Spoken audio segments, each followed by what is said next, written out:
Having understood how the scan and fold operations work, we can apply both of these to understand the reduce operation. Let's now talk about the reduce right and reduce left operations. Remember that both the scan and the fold operations take in an initial value. That's why both of these families of higher order functions have two parameter groups. In contrast to these, the reduce left and reduce right methods do not take in an initial value.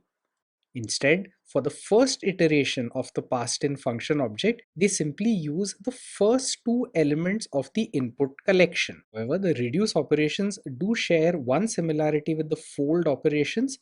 They do not return the entire result list of the corresponding scans. They only return the last value added to the result data structure of a scan. As always, this will make a lot more sense after we see how this is done in Scala. Let's open up the interactive shell, and this time we will invoke the reduce right higher order method on our sum numbers list. Notice how reduce right has only one parameter and it has only one parameter group. Unlike the fold and the scan functions, here the only input parameter is the function object. We have persisted with the use of the minus sign as the function object that we pass in. Notice again that there is no initial value passed in. The return value of the reduce right function is minus 30. We will come to how that minus 30 is arrived at in just a moment. Let us also, for the sake of completeness, invoke the reduce left function. Reduce left is similar in its invocation to reduce right. Once again, only one parameter group. This time the return value is an integer minus 190. Let's now go through the details of how reduce left and reduce right work. Here we will work through reduce right in a great deal of detail. Reduce left has exactly the same principle. Let's go back to the data structures that we had used while studying scan right. We had the input list, an initial value, and the result list. Here we do not have an initial value, and so we only have the input list and the result list. The two rightmost elements of the input list will be used as the operands for the first invocation of the function object passed in. Here we start with 50 and 60.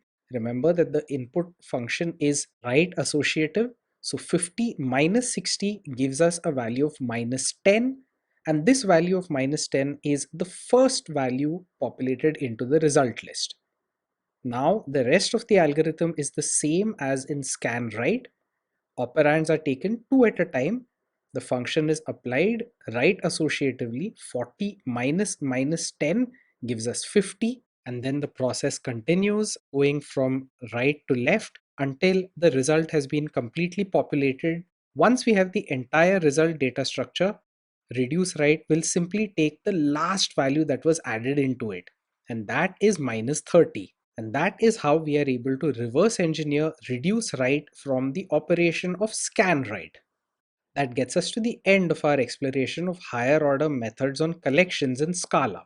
You might notice that while we have covered the 6 right and left variants of scan, fold, and reduce, we have not actually discussed the plain vanilla versions of scan, fold, and reduce themselves. There is a reason for this. Scan, fold, and reduce tend to be system dependent in their implementations, so their outputs will typically either match those of the right or the left variants. That's why it's important to understand the right and the left variants thoroughly. The plain vanilla variant will always match exactly with one of these. That gets us to the end of this module, and it also gets us to the end of this course. This module concentrated on higher order methods of collections.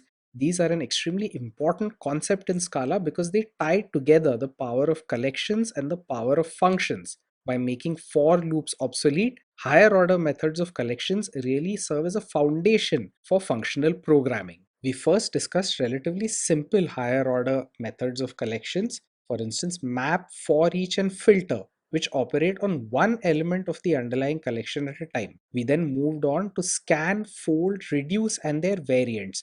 We studied the syntax in some detail, but we also paid a lot of attention to the underlying implementation and the algorithm. Hopefully, this module and this course have given you a good flavor of functional thought in Scala. Thank you for watching. Thank you for your time.